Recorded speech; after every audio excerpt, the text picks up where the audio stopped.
Good morning, everybody. My name is Greg, and this is a story about Huffy Puffy, a train. The story is called Huffy Puffy, the Train, the Legend. He's no ordinary train, mind, but a legend train. He's not a huge train, but he certainly has a big heart. He lives in the station house, which is right next to the station platform, alongside the tracks that Huffy Puffy used to take the children from the local village to school and their mums and dads to work every morning. Huffy Puffy was painted yellow and red, had two big hazel blue and green eyes, a round nose, and a large smile on his cheerful face. He was a happy train who loved doing his job, and he loved his best friend in all the world, Bill Markaplan, Huffy Puffy's driver. Bill was responsible for looking after Huffy Puffy and polished Huffy Puffy every Saturday and made sure Huffy Puffy was always kept in good condition. Each morning, Bill would come down to the station house, open the doors to Huffy Puffy's house, drive Huffy Puffy out to collect his carriages and get ready for the journey into town. One Tuesday morning, Huffy Puffy was in a particularly good mood and was looking forward to making a start. As soon as the passengers were all in the carriages and seated safely, Bill Markaplan called out, "All aboard!" Huffy Puffy blew his train whistle and set off, down the track, over the bridge, up the hill, and through the two big trees, one on the right and one on the left. It was a beautiful day. Bright and warm sunshine, a gentle breeze blowing, and the spring flowers were still in bloom everywhere. Huffy Puffy smiled, thinking how much he loved being a train. Just as they were about halfway to town, travelling on a particularly flat part of the track, Huffy Puffy thought he could see something on the track in the distance. He couldn't quite make it out, but it was light brown colour and seemed to be quite big and covered in what looked like hair. Huffy Puffy had never seen anything quite like it. Bill," said Huffy Puffy quietly, "I think there may be something on the track, up ahead." Bill popped his head out the window. "I'm not sure," said Bill. It's rather large, but I'm not sure what it is."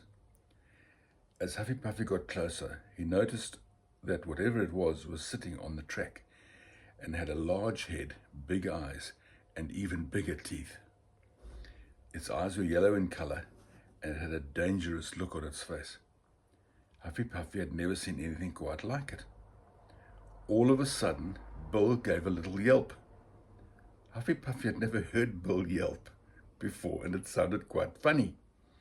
Huffy Puffy was about to give a little giggle when Bill said, "Huffy Puffy, it's a lion." "What's a lion?" asked Huffy Puffy. "It's very dangerous," squeaked Bill in a strange little voice. He sounded terrified. "Stop immediately," cried Bill. Huffy Puffy began to slow down, and as they drew closer to the lion on the track, Huffy Puffy realized that the lion was holding one of its paws up off the ground. I think it's hurt one of its paws," said Huffy Puffy. "Never mind that," yelled Bill. "He's going to eat us all." "No, he isn't," Huffy Puffy assured Bill. "He just needs our help." "Really?" said Bill in a small voice. What exactly do you mean, our help?" While Bill was talking, Huffy Puffy had been having a close look at the lion's paw. He noticed what looked like a thorn stuck in the lion's paw. "I think I know what the problem is," said Huffy Puffy. Huffy Puffy started to move towards the lion very slowly. "Mr. Lion," called Huffy Puffy gently, "would you like me to help you to remove that thorn from your paw?" What happened next, Bill said later, something that he would never forget. The lion gave an enormous roar. It was so loud that the windows on the carriages began to rattle.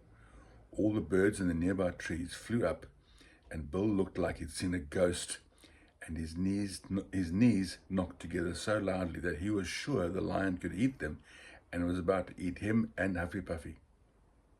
Huffy Puffy waited calmly, and when the lion had finished roaring, the lion looked at Huffy Puffy for a moment and then nodded slowly. Huffy Puffy moved slowly toward the lion. Bill did his best to hide in the driver's station and kept very quiet. I've got a picture of the lion here. I'll show you the lion. If my computer's working, let's see. There it is. There's the picture of the lion, as you can see. Doesn't he look fierce? My goodness. No wonder Bill was crying. Huffy Puffy stopped just in front of the lion.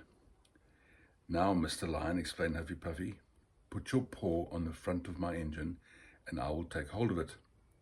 The lion did as Huffy Puffy said, and Huffy Puffy very slowly and carefully began to move back away from the lion. The thorn came straight out. The lion gave a soft grunt and said in a deep, gruff voice, "Thank you, Huffy Puffy." Then he stood up and walked off towards the trees nearby and disappeared.